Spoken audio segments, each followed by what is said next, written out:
萧炎和天火尊者联手击溃了萧炎等人，决定冒险闯入洛神剑深处。谁知沈云竟感应到先前他在伸实力，逼得走投无路的沈云，最终冰河谷处于崩溃的边缘。Thời gian qua đi, không lâu sau, Tiêu Viêm đã dẫn theo 2 người Thiên Hỏa Tôn Giả và Tiểu Y Tiên chậm rãi tiến vào Diệp gia. Vừa tới, Tiêu Viêm cùng mọi người đã thấy đám người Hắc Hỏa Tông đang cùng với người của Diệp gia to tiếng. Thấy vậy, Hân Lam nhìn Tiêu Viêm gấp gáp nói: Tiêu Viêm đại ca, xin huynh giúp đỡ Diệp gia, chỉ cần gia tộc bình yên vô sự, bảo ta làm gì cũng được. Nếu ta đã đáp ứng muội rồi, đương nhiên sẽ giúp. Yên tâm đi, tính tình của huynh ấy như thế nào, muội còn không rõ sao? Nghe vậy, Hân Lam gật nhẹ đầu. Theo ánh mắt nàng nhìn ra xa, đám người của Hắc Hỏa Tông sau một hồi to tiếng, rốt cuộc cũng động thủ. Thế nhưng, đúng vào lúc đó, Tiêu Viêm thanh âm đã vang lên quát: mang theo chiếc quan tài này rời khỏi Diệp Thành, nếu không đừng trách ta vô tình. Nghe thấy lời này, đám người Hắc Hỏa Tông cười mỉa mai. Ngay sau đó, bọn họ liền sai đám đệ tử lao lên, hướng về Tiêu Viêm công kích. Trong khoảnh khắc đó, hỏa diễm xanh biếc từ trong cơ thể Tiêu Viêm tràn ra, chỉ vẫy nhẹ tay, công kích đã liền bị phá tan. Thấy dị hỏa của Tiêu Viêm, đám người Hắc Hỏa Tông mừng rỡ nói: tiểu tử, hóa ra còn có dị hỏa, người đã mang đến cửa, vậy lão phu phải nhận thôi. Trong khoảnh khắc 2 người đụng thủ, Tiêu Viêm khẽ lắc đầu. Bất chợt, Thiên Hỏa Tôn Giả phía sau động thân, chỉ vẫy nhẹ tay, 2 tên kia liền bị chấn bay ngược lại. Thấy thế, đám người Diệp gia cũng phải sợ hãi, còn 2 tên người của Hắc Hỏa Tông, bọn chúng hiểu ra vấn đề, liền hành lễ nói: tiền bối, hôm nay chúng ta có mắt không tròng, mạo phạm 2 vị, xin thứ lỗi. Được, đi đi, nếu còn đến đây, ta sẽ tìm Hắc Hỏa Tông các ngươi tính sổ. Nghe vậy, 2 gã lục tinh đấu tông của Hắc Hỏa Tông liền rời đi mà không dám quay đầu lại. Còn Hân Lam, nàng cũng mau chóng chạy lại phía của Diệp Trọng rồi nói: ông nội, mọi người không sao chứ? Đa tạ Tiêu Viêm tiên sinh đã xuất thủ, ngày trước Diệp gia ta bất kính, mong thứ lỗi. Lần này đến Diệp gia, chúng ta muốn mượn Dương Hỏa cổ đàn dùng một chút, không biết Diệp Trọng trưởng lão có thể giúp ta được không? Tiêu Viêm tiên sinh, hôm nay cứu Diệp gia ta, việc ngươi cần, ta chắc chắn sẽ đáp ứng. Nghe vậy, Tiêu Viêm cũng khẽ gật đầu. Cũng trong lúc đó, ở tại Băng Hà Cốc, Thiên Xà trưởng lão sau khi chạy thoát cũng liền chạy tới bẩm báo chuyện khi trước xảy ra cho Băng Hà Tôn giả. Thấy vậy, ở giữa đại điện, tên kia lạnh lùng hỏi: Thiên Xà trưởng lão, đây là kết quả ngươi muốn báo cho ta sao?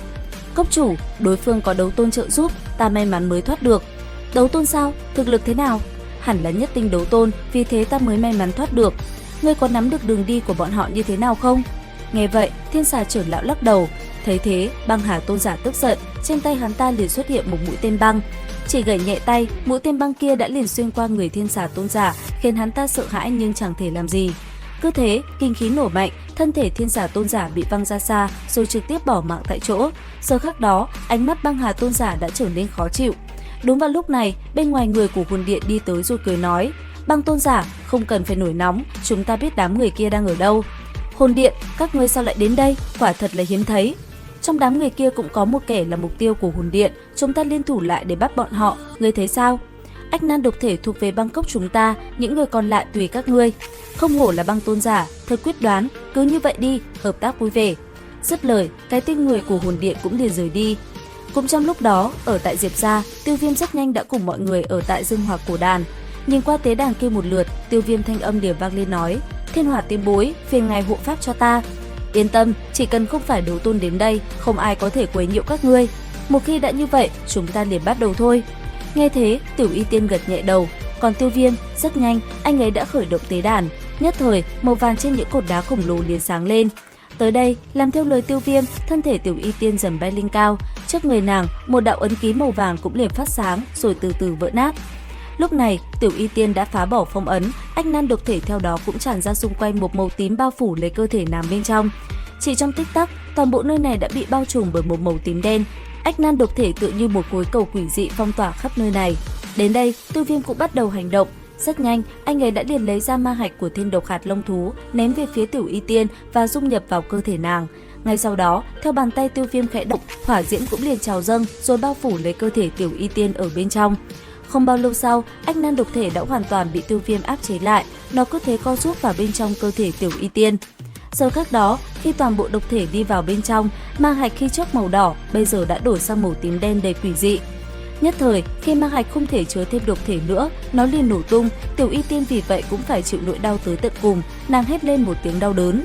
Chứng kiến cảnh tượng ấy, Tiêu Viêm cũng mau chóng lấy ra bồ đề hóa thể tiên. Ngay lập tức, theo bàn tay anh ấy khẽ động, một luồng năng lượng từ bồ đề hóa thể tiên cũng liền dâng lên rồi dung nhập vào trong cơ thể Tiểu Y Tiên, giúp nàng hấp thu nó.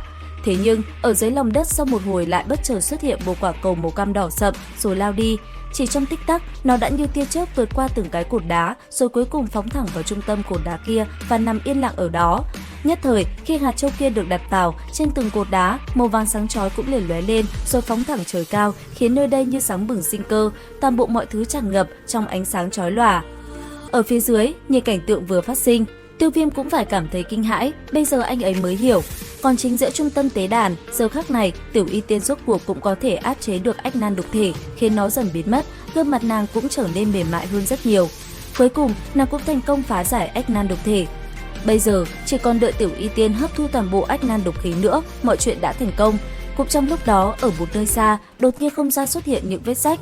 Sau đó, thân ảnh hai vị lão nhân hiện ra. Vừa hiện lên, hai người cũng liền khom người hành lễ. Theo cử chỉ của họ, ở phía trước, không gian cũng bị xé toạc, thân ảnh của Huân Nhi cũng chậm rãi hiện ra.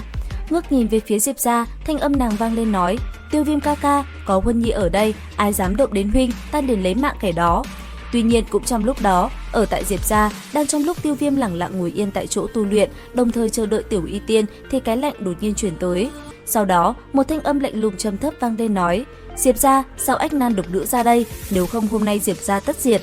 Thấy thế, Diệp Trọng kinh sợ hỏi: "Ách nan độc nữ, Diệp gia ta từ lúc nào thì cất giấu ách nan độc nữ chứ?" Rất có thể là bọn người Tiêu Viêm, trong bọn họ nhất định có một người là ách nan độc nữ. Nghĩ tới đây, đám người Diệp gia trở nên sợ hãi. Thế nhưng, thanh âm Thiên Hỏa Tôn giả rất nhanh đã vang lên nói: "Đấu tôn ư, sao lại phải sợ, cùng lắm chúng ta cùng bọn họ liều mạng thôi." Nghe thấy thanh âm này, Tiêu Viêm chậm rãi đứng dậy, nhìn đám người kia đáp: "Tới rồi sao?" Thấy thế, Băng Tôn giả nhìn xuống dưới nói: "Vị băng hữu kia hẳn là người đã đánh bại Thiên Xà, không biết danh xưng là gì?" "Lão phu là Thiên Hỏa."